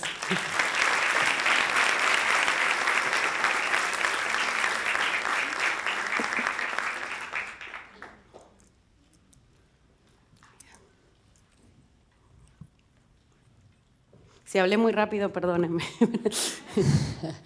No, buenísimo. Buenísimo este viaje de etnógrafa, arqueóloga y antropóloga, ¿no? Es una... me gustó mucho ese punto que marcaste de rebeldía. Sí. Cuando pasaste de trabajar para el mercado a trabajar en un retrato, en un reflejo de la cultura a través de las personas con sus cosas. Sí. Y remontándonos al origen de tu práctica etnográfica, cuando arrancaste con Seymour Powell, quería ver cómo se encendió eso. ¿Qué fue lo que a vos te hizo el clic? ¿Qué sensibilidad o desde dónde, qué se activó para que vos quieras, como diseñadora industrial, volcarte a eso? Yo creo que tal vez... Creo que cuando elegí la carrera de diseño industrial tuve la suerte de elegirla y la elegí sin saber mucho lo que era. Creo que en ese momento no era tan conocida y tal vez la elegí de rebelde también para hacer algo diferente. Y me encantaba, me encantó el diseño. No sé si yo era tan buena diseñadora. Era diseñadora, pero no sé si... Pero a mí lo que más me gustaba de la etapa de diseño era el principio. A mí me encantaba entender qué íbamos a diseñar, como que había que escribir un programa y yo me escribía todo el programa, me encantaba escribir, me encantaba hacer la investigación. Después, obviamente, me encantaban todas las partes y me gustaba la parte de diseño, pero había algo que a mí me interesaba muchísimo más, que era el rol de ese producto, más que... No sé, cuando había que llegar a la parte final y había que ponerle el botón a lo que estábamos diseñando, ya como que me daba fiaca hacer eso. Como que ya en esa parte no me sentía tan cómoda como me sentía al principio. Y creo que el diseño me dio, y el diseño industrial me dio todo, pero yo encontré mi lugarcito en el diseño industrial con las cosas que a mí me encantaban. No sé, dibujaba, pero tal vez no dibujaba tan bien. Entendía los materiales, pero tal vez... no era la más experta en procesos tecnológicos. Había cosas que no las tenía dentro mío. Me esforzaba para que me salieran bien y me salían, pero no era lo natural. En cambio, qué pasaba con las cosas, cómo las usábamos y esa curiosidad de diseñar esos productos que íbamos a usar era lo que más me llamaba la atención y después se combinó con... en ese momento lo miraba solo desde mi mirada de Argentina, pero después... poder ver el mundo desde Londres y ver diferentes culturas en un mismo lugar, en un mismo sitio, me empezó a entusiasmar mucho la idea de ser esa persona que va y a los grandes diseñadores como Seymour Powell los ayuda a entender al usuario y a entender la cultura. Eso creo, sí. Sí, respondí. ¿Crees que tuvo algo que ver tu paso por la cátedra dentro de FADUBA, por la cátedra de Leiro, que tiene como una orientación más social? Sí, me acuerdo que había un proyecto, una cosa que hacíamos en la cátedra de Leiro del primer año que yo no entendía y como que me alucinó, que era un proyecto que se llamaba desmaterialización, que era si tuvieses que romper este objeto, ¿qué harías? O esta situación. Sí, Leiro... bueno, si bien él no estaba todo el tiempo en la clase, a mí me encantaba su punto de vista y, bueno, y la educación FADU en general. Paula, ¿y cómo fue la introducción? Porque fuiste pionera, digo, no fue acá lo anunció como una novedad en el Sí. 2004-2005 cuando lo estaban incorporando al estudio de Seymour Powell. ¿Cómo fue eso en una época en que todo era focus group? Era terrible. Era una novedad, era algo súper, por mí eso también puedo mirar, era algo súper novedoso, no lo hacía nadie y costaba un montón también entender y explicar los beneficios. Los clientes al principio dudaban de cómo puede ser que si haces entrevistas a 4 personas, podés entender todo esto, cuando un focus group o una cosa así puedo entrevistar a 100 y saber mucho más. A mí me pareció que era lo ideal para hacer. Richard y Dick tenían mucha confianza en lo que yo les proponía, y los primeros proyectos que empezamos a hacer empezaron a mostrar los resultados que luego podíamos mostrar a los clientes de lo que hacíamos con eso. En el momento los diseñadores siempre, no era alien a un diseñador investigar al usuario, siempre los diseñadores investigamos al usuario, o sea que tal vez esa no era la gran novedad. La novedad era formalizarlo y no entrevistar al usuario que sea tu papá, tu tío, tu hermano, sino ir más allá de nuestra zona de confort y entrevistar a usuarios en culturas diferentes y en lugares diferentes. Eso fue lo que era completamente pionero y que desde el diseño nos ayudaba a descubrir. El focus group llegaba después, como que, ayer decíamos qué palabra antigua, pero llegaba después, como que se usaba para testear. En cambio, la etnografía se usaba para descubrir y para aprender lo que ni siquiera te imaginabas que ibas a terminar diseñando tampoco. ¿Y cómo empezaron a llegar a vos clientes? Pues digamos, ahora a partir de los libros y de que esto es una práctica que tiene una visibilidad, es algo bastante oculto. Y tampoco son tantos los estudios que tienen un departamento etnográfico o siquiera un abordaje etnográfico. Entonces, ¿cómo vi, por ejemplo, el de Lloyd's, que me pareció muy interesante, esto de los gastos, pero cómo se van enterando y cómo te fueron llegando antes de que fuera conocida por la...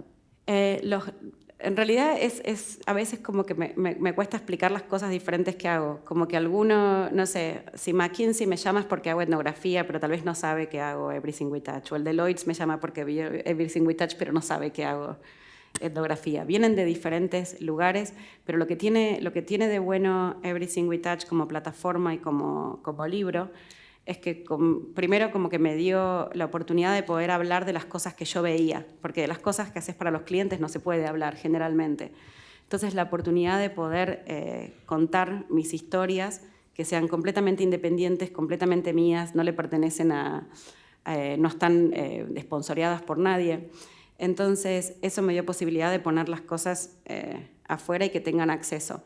Y después, como decimos, vemos las cosas como somos. Después la gente ve lo que ellos quieren ver. Al Deloitte se le ocurre que puede hacer lo de las cuentas, al de Skoda se le ocurre que puede ser útil para lo de los autos. Entonces, sí, vienen pedidos de diferentes lugares. Los de la etnografía generalmente son gente con la que vengo trabajando hace muchos años y ellos mismos se van cambiando de empresas o me recomiendan a otros, y siempre lo que dicen es que quieren ver las cosas como yo las veo, como que me parece a mí lo más interesante, como que alguien esté buscando, y es lo que siempre le digo a mis estudiantes, está la investigación, está el análisis y está la parte estratégica, y la investigación es información, todos podemos observar, salir a mirar el mundo, pero es cómo lo que observamos lo vamos refinando, el análisis de esas cosas, cómo nosotros conectamos eso. Y luego esa parte de arriba es qué ves que yo no veo. Entonces poder contar lo que uno ve, que no se ve simplemente, sino esas cosas que tienen mucha más interpretación sobre lo que está enfrente tuyo. Y esa creo que es la parte más fundamental. Fundamental, claro. Y lograste darle visibilidad no solamente a lo que les pasa a las personas con el uso, sino también a una disciplina que por mucho tiempo... Creo que hasta ahora, ¿no? Bien lo sabe la platea, era difícil de explicar, ¿no? Y creo que también creaste, no sé si es más que un formato, es casi un lenguaje con estas cápsulas que nos representan a través de las cosas. Sí. Eso es lo más lindo, que puedo mirar para atrás, que están las historias ahí, y lo veo como un lenguaje para contar cosas. En orden, se leen como un libro, van en orden cronológico de principio a fin. Y sí, hay gente en el Royal College que empecé a dar clases, también ya hay mucha gente que piensa que la etnografía es esto, ¿no? Claro. Y no es así. Esto es una parte muy pequeñita, la etnografía. Sí, muy organizada. Sí. Pero se está empezando a usar muchísimo también visualizar historias con objetos, usar objetos. Yo los uso un montón. A veces cuando tengo que hacer proyectos de investigación más cortos, como que le hago una entrevista a alguien y le digo, bueno, mostrame 4 objetos que representen tus deseos y 4 tus miedos. Y en eso simplemente ya podés abrir una conversación con alguien. Y además sirve muchísimo para entrar en historias sin preguntar cosas íntimas, pero a través del objeto. Claro. Bueno, ahí diste un punto, entrar en conversación con alguien. Sí. Acá vos te metés de lleno en la intimidad de las personas. Hay una cosa emocional muy fuerte, y mientras te escuchaba me acordaba de algo que decía hace poco Rita Segato, la antropóloga, y es que somos un país de conversadores, un país vincular, que tenemos ese abordaje, ¿no? en las relaciones. ¿Tiene algo que ver, vos crees esto, porque hiciste esta práctica o la desarrollaste fuera de la Argentina, pero hay algo de eso en vos que pulsa? Sí. Y creo que también estar en un lugar diferente al mío me ayudó un montón a poder tal vez removerme de un montón de cosas que tal vez a veces cuando estás en tu propio lugar no las ves, pero al estar en un contexto diferente tal vez empiezas a notar muchas cosas. Tal vez el hecho de cambiar de país tal vez me ayudó a ver lo que era diferente acá, lo que era diferente allá, lo que era diferente en otro lugar, como que tengo muchos puntos de comparación, pero durante la pandemia hice un proyecto sobre el empoderamiento financiero y las relaciones que la gente tiene con el dinero y con sus propias finanzas, y lo hice alrededor de todo el mundo por Zoom, que fue mi primer desafío, hacer un proyecto de etnografía por Zoom. Es como que lo contrario a la etnografía, porque te metes en la vida de alguien, pero por Zoom, bueno, pero era lo que se podía hacer. Y empezaba las charlas se prendía la pantalla y de repente estaba hablando con alguien en Malasia, o con alguien en México, o en Brasil, y las preguntas eran, ¿cómo estás? Contame. Entonces la persona te empezaba a contar, contame cómo estás tu ciudad, tu país, tu comunidad, contame cuáles son tus miedos ahora, qué cosa. Entonces, ¿qué es lo que está pasando? Y las conversaciones eran como que ya te llevas tanto de una conversación con alguien sobre algo tan personal, pero no estás hablando de dinero o de plata, estás hablando de cómo se sienten. Entonces, bueno, no sé, para mí es como que para mí lo más lindo de todo eso es el aprendizaje, de poder entrar a todos esos lugares y tener esas conversaciones con gente que de otra forma no podría tener acceso a qué está pasando en este momento en el medio de Lagos en Nigeria. Y son las personas, no son las cosas. Sí. Eso me hace acordar también a ese libro fundamental, no tan viejo, tendrá el 2007, 2008, de Thakara, de John Thakara, que habla de un futuro de innovación social con menos cosas y más personas, ¿no? Como cambiar el foco. Y quería preguntarte en tu propia biografía, ¿dónde anida la relación con las cosas? ¿De dónde encontrás el primer...? No sé, siempre fui re curiosa. Siempre como que no sé a ustedes, pero cuando me invitaban a jugar a una casa o algo, como que miraba las cosas de otros, ¿no? Miraba la intimidad, cómo nos relacionamos con las cosas. Cuando yo era chica, vivimos en Estados Unidos una etapa por el trabajo de mi papá, y después volvimos a Argentina con cosas nuevas, diferentes. O sea, yo tenía cosas que otros no tenían, cosas en otro idioma, cosas de otra forma, y esos objetos siempre desarrollaban conversaciones.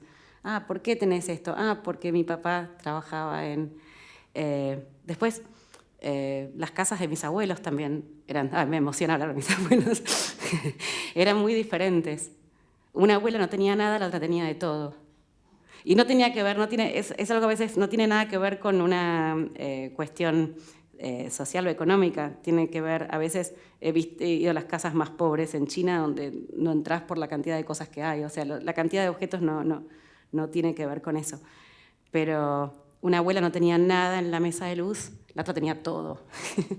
Entonces, bueno, no sé, yo miraba esas cosas. Qué bueno.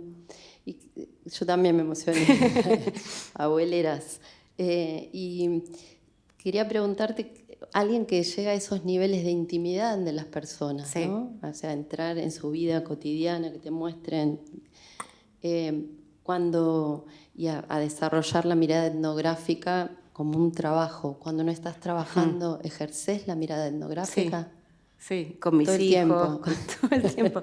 Pero no desde el análisis, no me hago en la que analizo, no, ni jugaría a la psicóloga ni nada de eso, no es desde ese lugar, sino desde la curiosidad, como que ya veo las cosas diferentes, lo que les mostraba antes de que para mí el teléfono es esto, para mí la cámara es esto, como que todo el tiempo veo las cosas desde lugares diferentes. A veces las anoto, a veces no, sigo adelante, pero como que todo el tiempo estoy buscando eso. Bien. ¿Cuáles son tus 3 esenciales? No de pandemia, tus 3 esenciales. No sé, mi familia. Mi familia y mi casa.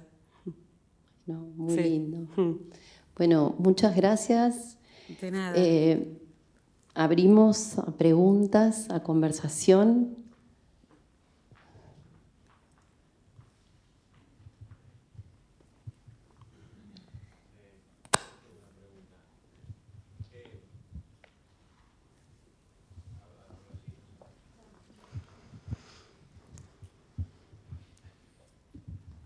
¿Qué tal? ¿Cómo estás? Hola. Bueno, en principio gracias, porque la verdad que fue muy revelador. ¿Qué reflexión tenés dentro del mundo material en el que vivimos, además de lo que podríamos llamar la intimidad objetual y este vínculo con la intimidad objetual? ¿Tuviste algún análisis con respecto a la intimidad espacial? Pensando como que también es parte de la materialidad que tocamos. En espacial decís del ambiente. Sí, exactamente, sí. Hábitat construido. Sí, la verdad que no me especializo en eso, pero sí muchas veces todas las cosas, trabajo mucho para IKEA, y en IKEA el espacio es el hábitat, que es la casa, el hogar. Entonces, si bien pasa mucho por lo objetual, pasa por la relación con los espacios, que cambiaron un montón también desde la pandemia y nos relacionamos completamente diferente con el hogar, con la luz que entra al hogar, con las plantas que tenemos, con los espacios, con los usos. Entonces, desde ese lado sí. Siempre como que me cuesta explicar la cuestión material desde la materialidad como palabra de consumo material, ¿no? Porque pienso que aunque tengamos tendencias más minimalistas o aunque muchos de los objetos que usemos ya pasan al mundo digital, vamos a tener cosas siempre, y que es la manera en la que nos relacionamos con el mundo y también, bueno, con los espacios. No sé si te respondí todo, perdóname. Sí, a mí me resultó particularmente interesante cuando hablaste de tu universo objetual y nombraste a tu casa. Sí. Entonces es como una cierta ambigüedad, porque termina siendo la inmaterialidad del espacio, que es como inefable, sí. pero está contenido dentro de un objeto que llamamos casa, entonces por eso venía la reflexión. No, está bien. Después, cuando terminemos la conversación, les vamos a contar algo que vamos a hacer el sábado que viene acá en el museo con la casa, que es muy pertinente a lo que acabas de decir. Gracias. Gracias. La casa es un objeto también, ¿no? Sí. Es una cuestión de escalas. Sí.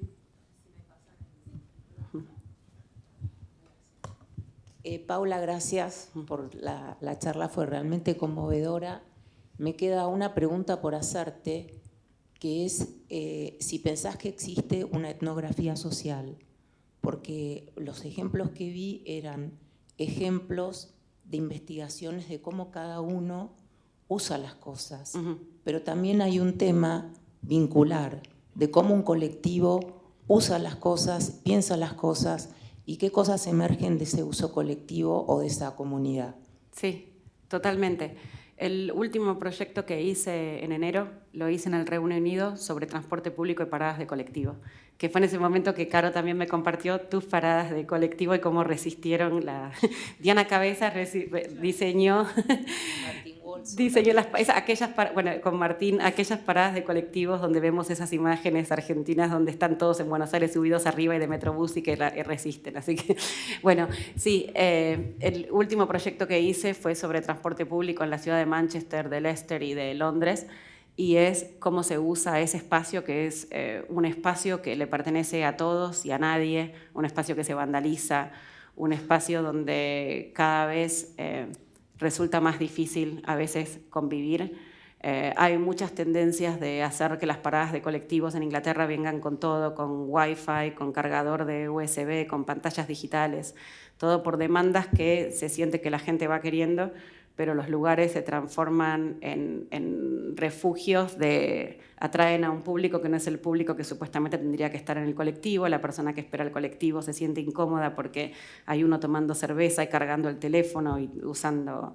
Sí, es un tema súper interesante, y no siempre con los objetos, es con esa mirada de cómo lugares como paradas de colectivo forman una parte clave del movimiento de una ciudad y de una comunidad también.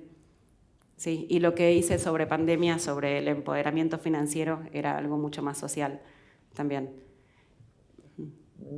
Gracias. Tengo... No, seguí, Diana. No, Paula, muy linda Gracias, Anabela. la presentación, y lo traigo acá a nuestro querido Naldo, que está muy orgulloso de vos, y su preocupación por la sustentabilidad. Sí. De todas estas imágenes que vas sacando de cosas, ¿alguna vez pensaste cuánto tiempo esas cosas están con las personas o el grado de descartabilidad de tanta cuestión material que anda dando vueltas? Es una pregunta que me hago, no sé la respuesta, pero me encantaría trabajar con alguien para que me ayude a analizar todas las fotos desde esa manera. En eso que gracias por la pregunta, porque algo que quería mencionar, el trabajo que hacemos nosotros, los etnógrafos y los usuarios y los diseñadores, viene de un mundo user-centric, ¿no? Como que siempre ponemos al usuario adelante. Y la nueva manera de ver las cosas que se viene, y es la que con la que sigamos adelante, es planet-centric. Entonces, por un lado, también es como repensarse todo lo que hace uno desde el lado del diseño y desde el lado del etnógrafo también, donde por años venimos poniendo que está bien, porque también teníamos en cuenta las otras cosas, pero esto pide una mirada mucho más amplia. Venimos poniendo al usuario, la necesidad del usuario ante todo. El usuario necesita esto. Entonces, la nueva mirada, y hay gente que escribe muy bien sobre esto, que es Space 10, que es el departamento de investigación independiente de IKEA, tiene un muy buen artículo que se llama Planet Centric, que es ya desde más adelante, desde la etnografía y desde todo, cambiar esa visión. Si bien siempre fue parte, porque como los diseñadores siempre tenemos en cuenta la sustentabilidad y lo que pasa, pero sacarle el foco antropocéntrico al diseño y ponerlo más en el planeta.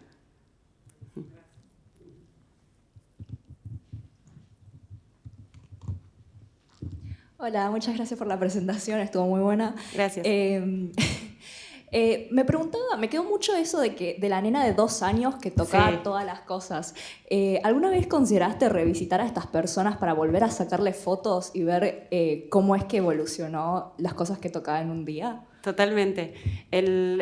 La foto de mis hijos, por ejemplo, la saqué cuando tenían mi hija 7 y mi hijo 5.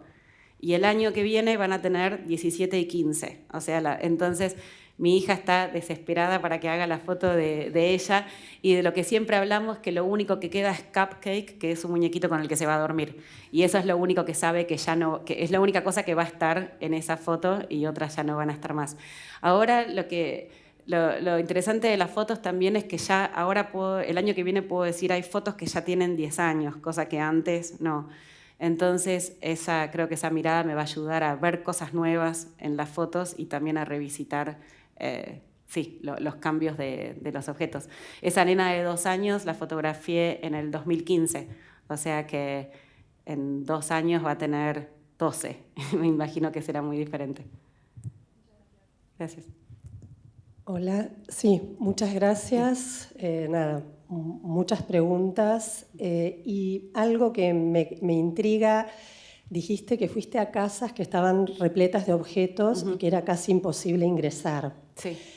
Te pregunto, vos digamos, la consigna era con un número determinado de objetos y qué pasaba con esas casas en las cuales estaban repletas de objetos, si tenías la posibilidad de editar, si pudiste sacar las fotos, si no pudiste sacarlas.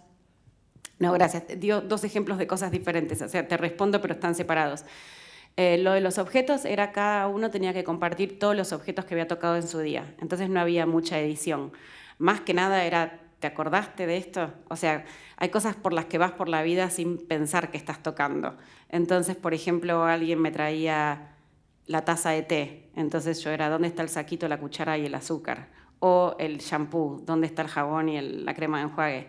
Entonces me pasaba como que tenía que trabajar mucho con todos para concientizarnos de todo lo que tocábamos que no pensábamos, el parking del ticket, los chicles, los anteojos, la virome, el Tupperware, un montón de cosas que no las tomas como propias, no te definen como para que las tengas en cuenta. Eso por un lado. Y después lo de China lo comenté, no en relación al proyecto de los objetos, pero en entrevistas a casas donde entras y hay muchos más objetos de lo que te esperás. El proyecto que hice para McKinsey en India y en Estados Unidos, el problema más grande que tenían los americanos para poder mantener la casa limpia era la cantidad de cosas que tenían. O sea, el problema era ordenar para que venga alguien a limpiar. O sea, se trababan en llegar al acceso a la limpieza por la cantidad de cosas. Sí, bueno, eso, eran dos cosas diferentes. Sí. Sí.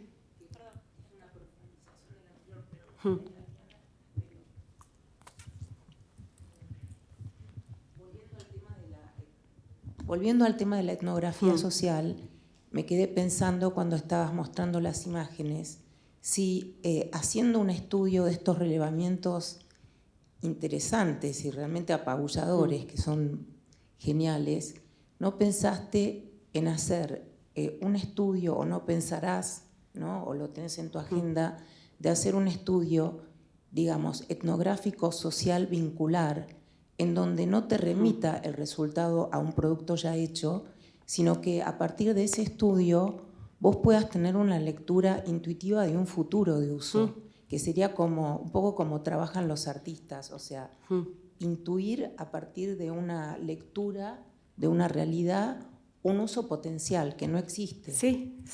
Y muchos de los proyectos que hago son para productos que no existen y situaciones a investigar, pero lo que para mí es el proyecto Everything We Touch es mi camino más artístico, desde que es una búsqueda mía y en la que le trato de quitar los filtros para que puedan emerger cosas al mirar esas fotografías.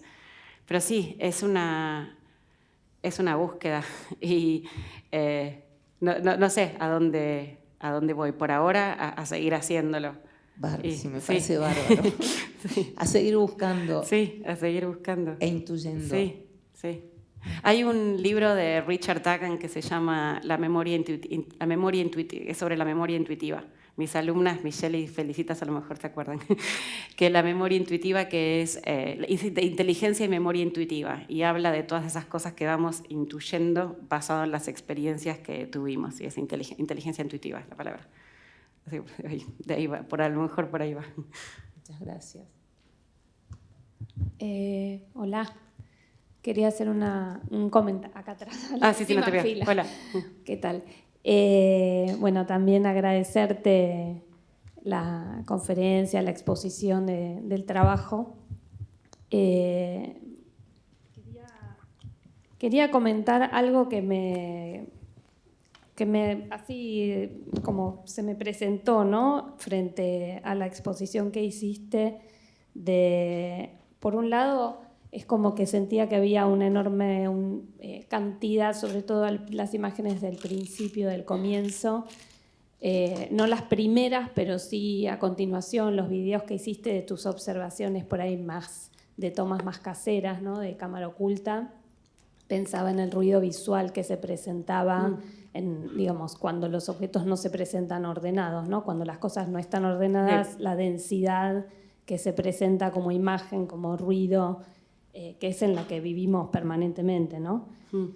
Y pensaba en tu capacidad de selección y me llamó mucho la atención la velocidad de la selección que fuiste haciendo mientras eso sucedía, de cada cosa que vos querías que observemos, ¿no? De detenerte en ese como mar, bueno, detenerte, miremos esta gota, miremos esto, como tomando permanentemente parcialidades de ese magma objetual cotidiano de nuestras vidas. Y me impresionó mucho en relación a eso la selección que hiciste de las primeras imágenes y de cómo otras personas pueden ver lo que nosotros no vemos en los mismos objetos que estamos viendo y cómo esos usuarios definían a partir de allí el objeto. Y pensaba en que tal vez lo más impresionante para mí es tu capacidad de escucha, porque quienes estamos, digamos, por ahí con jóvenes o con estudiantes, escuchamos permanentemente muchas de las cosas que vos comentás, sin embargo no las catalogamos de la misma manera, no las categorizamos de la misma manera, y a partir de eso producir esta lectura de los objetos. Entonces me parecía como que realmente había ahí algo muy significativo, que está en la escucha, pero que también está en la repregunta sobre esa escucha. Y te quería preguntar respecto de esto, ya que también hay una audiencia con muchos alumnos y estudiantes, te quería preguntar si te ocurre alguna manera de producir un incentivo a la escucha, que en este contexto en el que estamos saturados de imágenes y de sonidos y de propuestas permanentes, ¿no? ¿Cómo hacer un momento de selección y de capacidad de escucha para lo significativo? Hay una actividad que pueden hablar acá mis alumnas de Austral. Una de las actividades que hacemos al principio de la cursada se llama, Felicia, a lo mejor si era esa la que pensabas otra, se llama observación casera. Entonces los alumnos tienen que mirar su propia casa y reconocer algo que para otros, que ellos piensan que para otros no es tan común, ¿no? Como que es ver algo en tu propia vida y en las propias cosas que es diferente. Y aparecen cosas buenísimas como familias que cuentan que tienen un cajón de medias en la escalera porque la mamá ya no quiere darle medias a cada uno en su placar, entonces hacen esas cosas, o que usan el lavaplatos para guardar cosas, no para lavar platos. Bueno, entonces creo que hay y después hacemos observación ajena, tienen que hacer observación casera de una autorreflexión de cómo vivís y después una ajena a otras personas. Son ejercicios como para refinar. También mis alumnos tienen las fotos de, otra cosa que hacemos al principio, les doy las fotos de Everything We Touch y no les digo quién es la persona detrás del objeto. Entonces ellos tienen que usar la intuición, lo que les cuenta la foto, para tratar de entender la historia del otro lado. Entonces siempre lo que les digo es, al principio, la información, o sea, qué nos cuenta, de dónde nos dice qué es el diario, la fecha, el recibo, el ticket. Después empezar a hacer conexiones. Tiene este objeto, tiene esto, se debe hacer esta cosa, le debe interesar lo sustentable, lo ético, y lo que les pido como nivel final es contame cómo se sentía esa persona ese día, o qué te parece. Y no es para que yo les diga adivinaste o no adivinaste, es para ver a dónde llegamos y hasta dónde podemos empujar ese entendimiento para poder ver algo más allá. ¿Ustedes pensaban en esos? ¿Sí? Esa es una. Gracias por los comentarios. Yo quería hacerte una pregunta. Nati es mi amiga de toda la vida, nos conocemos desde que tenemos 5 años. Sí, me siento un poco rara formalizando la pregunta, pero pensaba en el trabajo ese que hiciste sobre cómo cambió la relación con los objetos durante la pandemia, y pensaban que muchos de nosotros fantaseamos que después de la pandemia íbamos a ser una humanidad renovada y con otros valores. Y si en tu observación, cuando seguiste haciendo fotos post-pandemia, ¿viste algún cambio en el vínculo con los objetos, digo, más allá de ese paréntesis, o no? Digo, mi intuición es que no. Sí, algunas cosas cambiaron, pero la verdad volvimos casi a lo que éramos y cómo éramos. Pero fue un buen sacudón y un buen reset. Entonces, todo lo que vi en las fotos de pandemia era... una cosa es cuando uno se viste para salir o viene gente a comer a tu casa y ordenás toda la casa y te presentás de una manera. En la pandemia, en todas esas fotos de pandemia, la gente se presentó como cuando te tocaban la puerta y salías como estabas, con las pantuflas, con las chinelas y salías a abrir la puerta. Y esas fotos cuentan esa historia. Entonces, me parece que es una parte, más que cambiamos, sacaron afuera una parte nuestra que tal vez la teníamos un poquito olvidada o nos habíamos olvidado de compartir. como que habíamos empezado a pretender que ya todos teníamos una vida más selfie, ¿no? Que una vida más de casa. Y la pandemia creo que nos dio esa oportunidad de hacer un reset, reevaluar. Las fotos que la gente comparte conmigo dicen cosas como: es la primera vez que veo a mis plantas crecer. O sea, siempre crecieron, pero es la primera vez que les presto atención. Es la primera vez que veo a qué hora entra el sol por mi ventana. Es una súper conexión que creo que desde ese lado fue muy más allá de todo lo terrible y catastrófico que tuvo y, bueno, y cosas que pasaron. Fue un buen sacudón para repensar algunas cosas. Creo que quedan en nuestra memoria, más que nada. Gracias, Nati. ¿Una más? Sí. Ay, ¿podemos tener la convocatoria y el sí, cuadro? Hacemos sí. La última pregunta. Sí. Hola, ¿qué tal? Hola. Bueno, mira, hay tantas cosas que me encantaría preguntarte, pero como creo que todos estamos muy motivados con esta idea de la exploradora y la posibilidad de conocer tantas culturas, yo te quería invitar a un juego de imaginación. Imaginar que todos formamos parte estamos en una nave, sí, y que estamos yendo a un lugar en el cual vos sos la guía y que en ese país o en ese territorio no conocemos la lengua. ¿Vos qué nos sugerís que observemos 3 o 4 cosas que nos puedan indicar cómo es el modo de vida de ese lugar y de esas personas? Qué buena pregunta.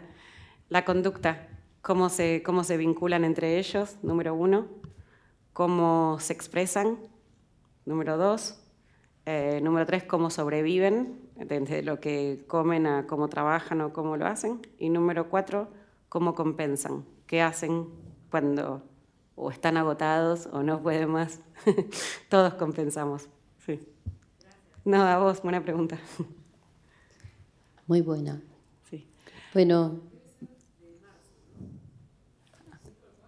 Ay, sí, no, perdón. 25 de marzo. Sí, 25 de marzo. Bien, gracias, Anabela. Gracias. Bueno. Gracias. Vamos a convocar a esta actividad que va a ser la primera, apenas inaugurada la muestra, que inaugura el día 22 y el 23 abre al público.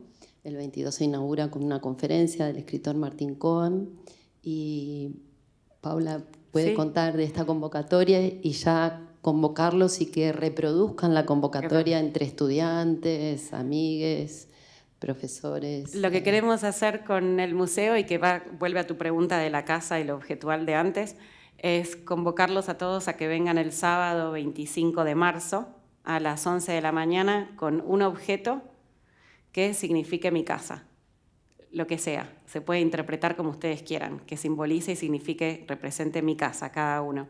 Entonces el objeto me lo van a prestar por unas horitas nada más, todos los vamos a catalogar, los objetos van a estar muy bien organizados y vamos a sacar unas fotos cenital como las mías con forma de casita. Esta es una casa de Fabiana Barreda, pero con una forma de casita que va a ser una actividad colectiva de en qué momento nos encontramos ese sábado y cómo todos nosotros vemos lo que es mi casa. Ese es el nombre. Lupe, ¿querés agregar algo de eso?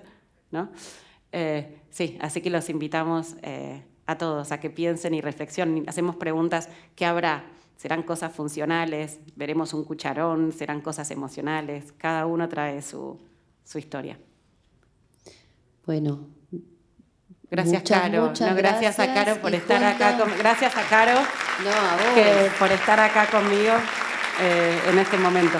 Sí. Bienvenida a casa. Y quería, además del aplauso a Paula, aprovechar esta ocasión y este encuentro de disciplinar de algún modo, porque hay mucha gente amiga de distintas facultades, y para recordar que esta es la tercera muestra de diseño que hace el Malva. La primera fue en el 2007, Genealogías del Sur, fui la curadora. Estuvo Diana Cabeza, fue una de las protagonistas, Alejandro Sarmiento fue el otro, y los otros dos fueron usos. Entonces quería pedir un fuerte aplauso para Carlos Gronda, que bueno, se fue hace poquito, pasó a otra dimensión, que hubiera estado muy, muy contento con esta muestra, con la temática de esta tercera muestra. Y bueno, en la siguiente muestra, aquí está la curadora, Anabela Rondina, Diseño en Proceso. Y bueno, está bueno que siga este ciclo y que sigamos traccionando, no de las cosas, sino de cómo vivimos y de cómo nos vinculamos entre las personas, ¿no? Así que bueno, un aplauso para Carlos, para Paula. Bienvenido. Gracias, Carlos.